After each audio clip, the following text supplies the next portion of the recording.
adik-adik semuanya. Apa kabarnya nih?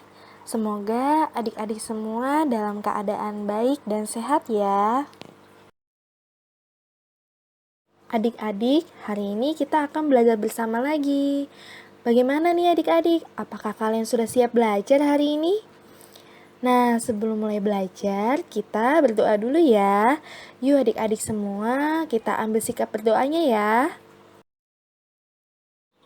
Mari kita bersatu dalam doa. Dalam nama Bapa dan Putra dan Roh Kudus. Amin. Terima kasih Tuhan Yesus atas berkat dan rahmat-Mu yang dapat kami rasakan sampai saat ini. Sekarang kami ingin belajar. Berkati kami Tuhan agar kami dapat belajar dengan baik. Semoga kami dapat memahami materi dengan baik dan bisa mengenal apa itu sakramen tobat. Terima kasih Tuhan Yesus. Amin. Kemuliaan kepada Bapa dan Putra dan Roh Kudus, seperti pada permulaan, sekarang, selalu, dan sepanjang segala abad. Amin. Dalam nama Bapa dan Putra dan Roh Kudus. Amin.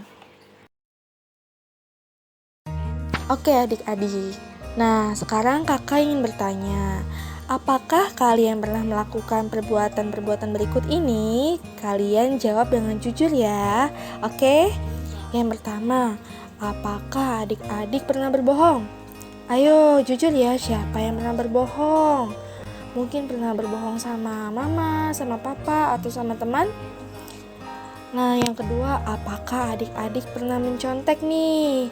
Nah, siapa yang pernah mencontek waktu lagi ujian atau ulangan di kelas? Ayo, siapa yang pernah? Yang ketiga, apakah kalian tidak menaati perkataan orang tua kalian? Ada yang pernah tidak menaati perkataan orang tua kalian? Kalian tidak mendengarkan nasihat atau kalian mengabaikan perintah orang tua kalian? Ada yang pernah tidak? Oke. Selanjutnya, apakah kalian pernah bertengkar dengan kakak atau adiknya?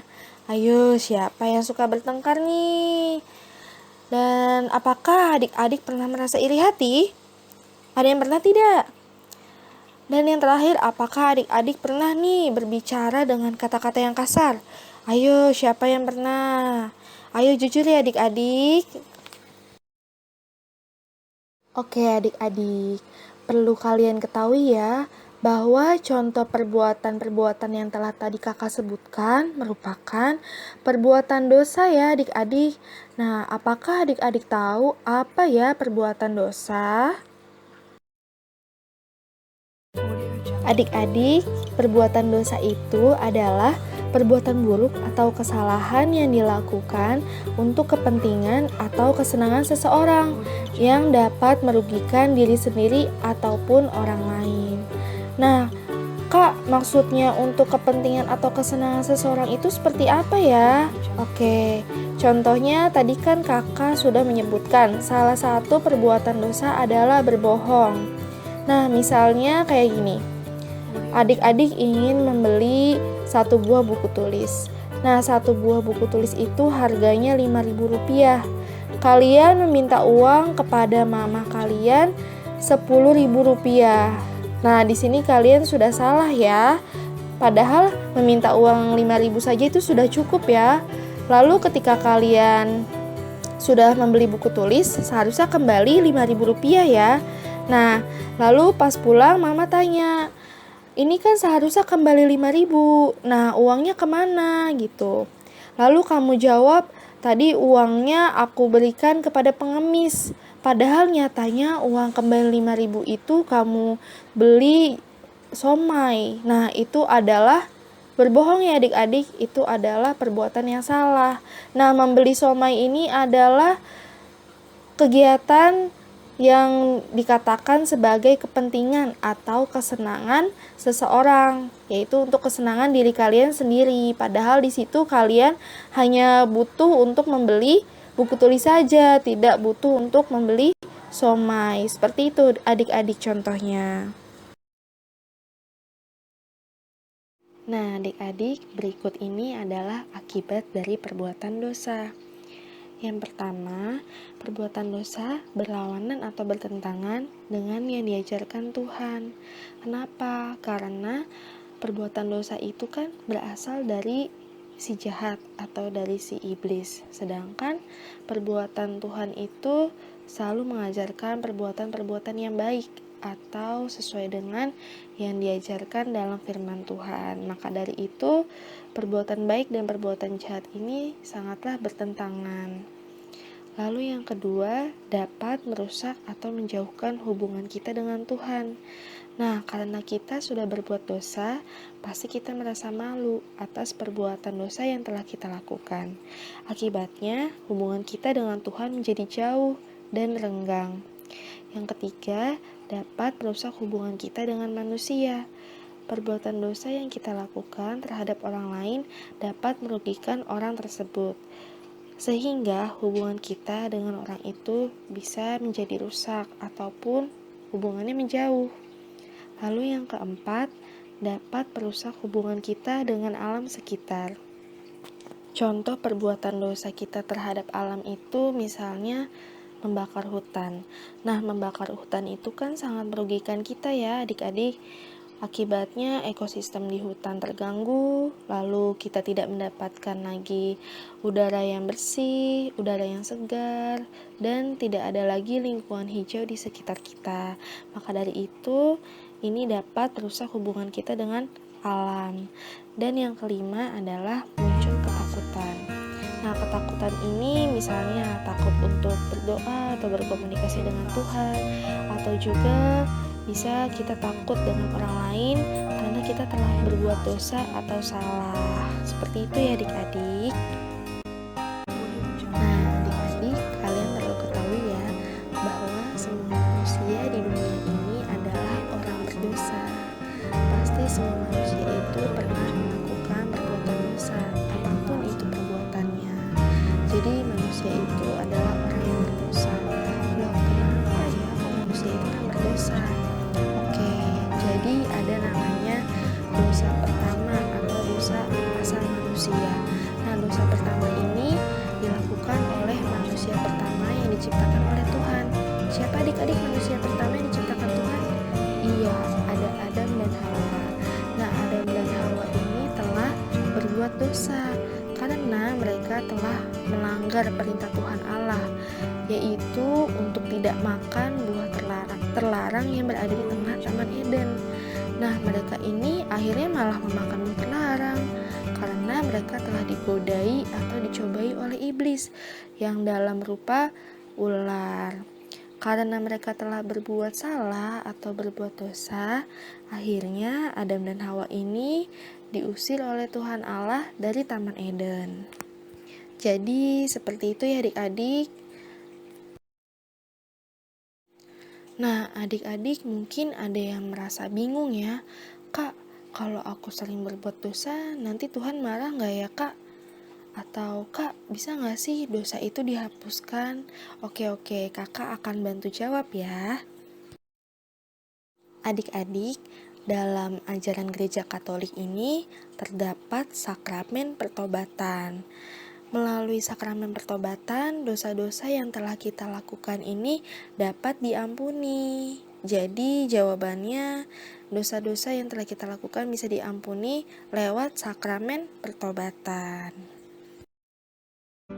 Yuk adik-adik, kita kenali lebih lanjut tentang sakramen pertobatan. Sakramen pertobatan ini disebut juga sebagai sakramen pengampunan dosa. Sakramen pertobatan adalah tanda bahwa Allah Bapa hadir untuk menerima kembali anaknya yang berdosa dan meninggalkannya. Nah, adik-adik, dosa-dosa yang telah kita lakukan ini dapat diampuni oleh Tuhan Yesus melalui perantaraan imam atau pastor. Karena Tuhan Yesus sendiri yang memberikan kuasa kepada para imam atau pastor sehingga dosa kita bisa diampuni melalui perantaraan imam ataupun pastor. Dan dosa kita ini dapat diampuni kalau kita sendiri ingin berubah dan berusaha menjadi lebih baik lagi dan pastinya tidak melakukan perbuatan dosa lagi. Adik-adik, hal-hal yang harus dilakukan saat ingin menerima sakramen tobat adalah yang pertama, menyadari dan mengakui dosa-dosanya. Jadi kita sebelum menerima sakramen tobat, kita harus tahu nih dosa-dosa apa saja yang telah kita lakukan selama ini. Lalu yang kedua, menyesali dosa-dosanya. Yang pastinya kita harus menyesal ya, kenapa kita telah melakukan hal-hal yang salah ataupun perbuatan yang jelek. Yang ketiga, berniat untuk tidak berbuat dosa lagi. Yang keempat, mohon pengampunan dengan tulus hati. Dan yang kelima, bersedia dengan cara hidup yang baru. Artinya kita harus memperbaiki hidup kita dari hidup yang lama yang penuh dengan perbuatan dosa, perbuatan jelek, menjadi hidup yang baru, yaitu lebih banyak melakukan perbuatan-perbuatan baik sesuai yang diajarkan oleh Tuhan Yesus sendiri. Seperti itu adik-adik. Adik-adik, dalam ajaran Gereja Katolik ada tata cara pengakuan dosa secara pribadi. Jadi, masing-masing orang secara individu itu mengaku dosa-dosanya di hadapan imam atau pastor, dan pengakuan dosa ini dilaksanakan di kamar atau ruang pengakuan dosa. Berikut ini adalah tata caranya. Pada saat kita memasuki kamar yang telah dipersiapkan, kita berlutut dan menerima berkat pengantar dari imam, kemudian membuat tanda salib sebagai pembukaan pertobatan kita. Setelah membuat tanda salib, kemudian kita dapat mengatakan kepada imam, "Bapak, sakramen tobat yang terakhir saya terima adalah..." Nah, kalian sebutkan kapan terakhir kali kalian menerima sakramen tobat. Misalnya pada masa Advent tahun lalu kah? Atau 6 bulan yang lalu? Atau 2 bulan yang lalu? Atau 1 tahun yang lalu? Nah, itu tergantung dari masing-masing orang. Kalau misalnya kalian baru pertama kali menerima sakramen tobat, kalian dapat mengatakan ini kepada imam, "Bapak, ini adalah penerimaan sakramen tobat saya untuk pertama kalinya." Lalu kalian dapat mengucapkan, "Bapak, dari saat terakhir saya menerima sakramen tobat sampai saat ini, saya sadar telah melakukan dosa-dosa.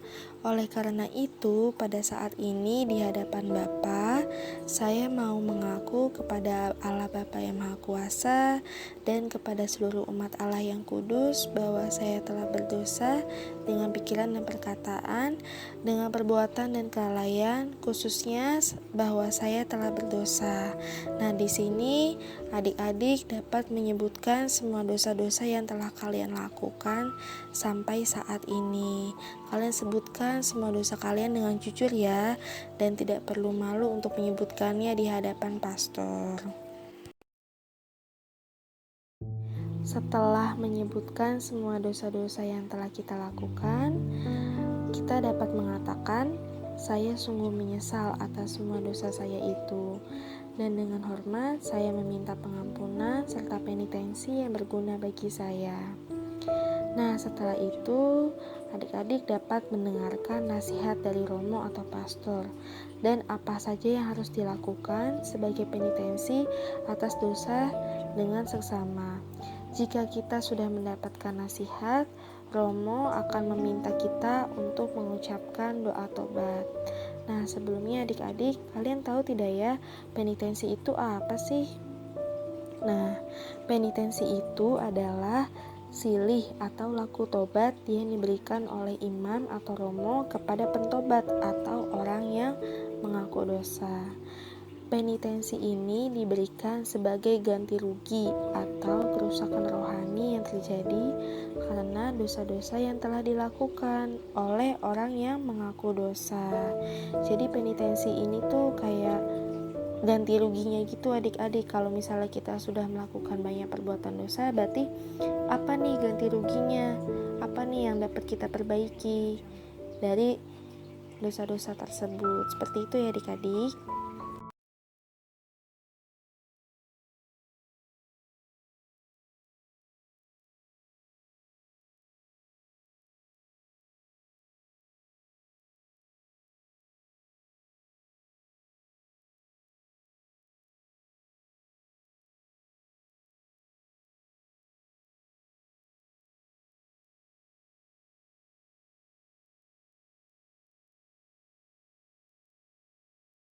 Adik-adik, pada bagian sebelumnya tadi, Romo itu menyuruh kita untuk mendoakan doa tobat. Nah, berikut ini adalah isi doa tobat.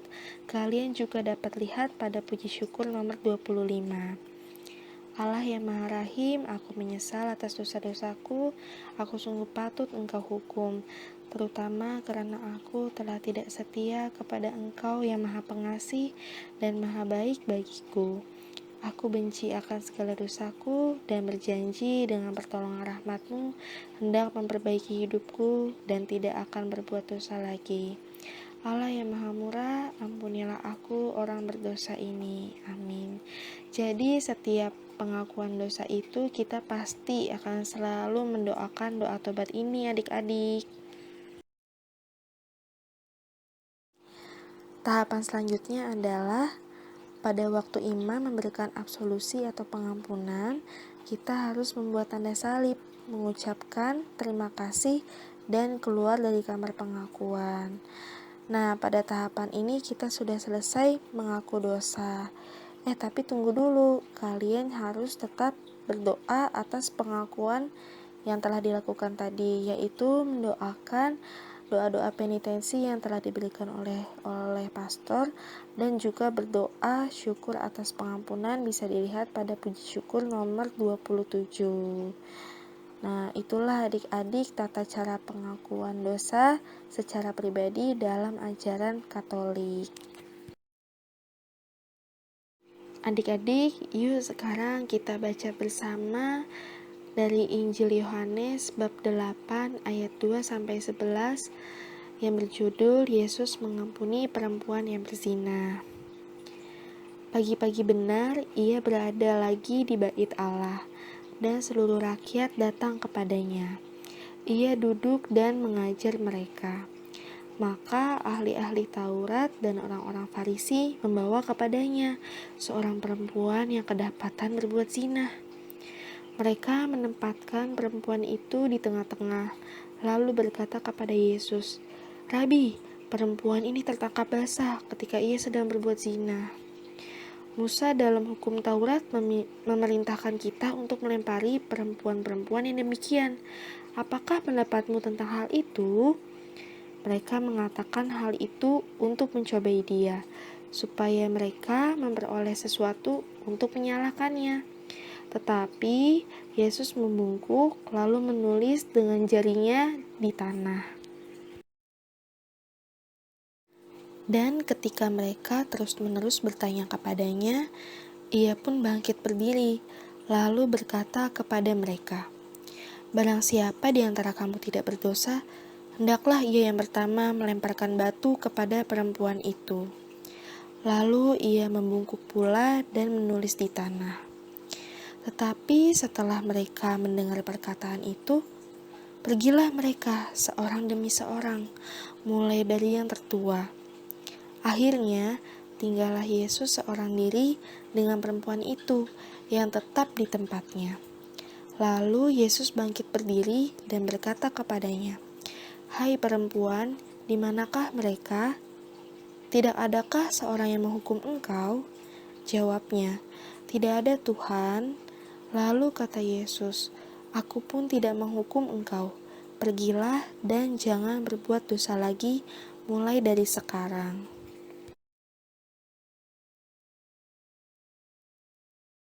Oke adik-adik, tadi kita sudah membaca ya Injil Yohanes tentang Yesus yang mengampuni perempuan yang berzina. Nah, sekarang kakak punya 5 pertanyaan nih. Silakan adik-adik jawab pertanyaan ini ya. Kalian boleh jawab di buku tulis kalian masing-masing. Adik-adik, bagaimana pembelajaran hari ini?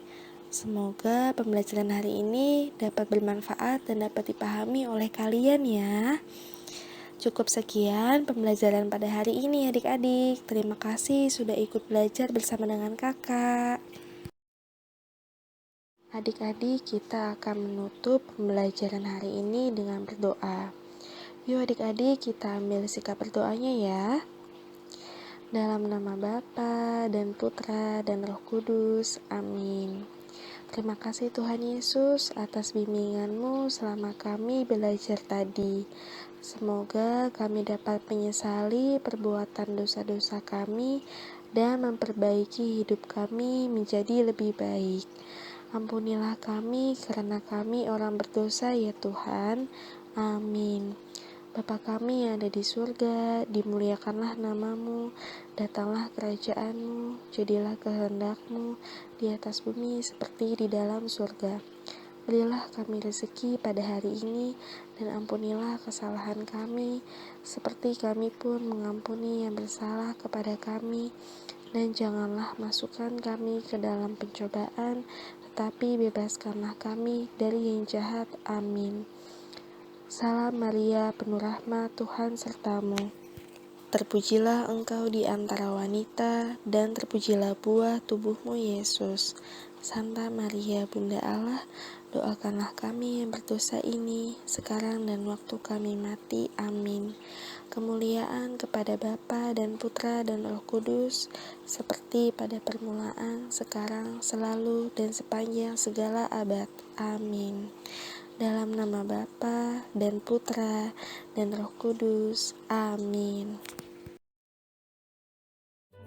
Terima kasih adik-adik sudah mengikuti pembelajaran hari ini bersama dengan kakak.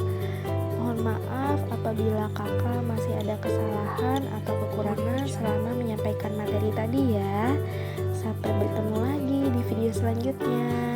Dadah, Tuhan Yesus memberkati.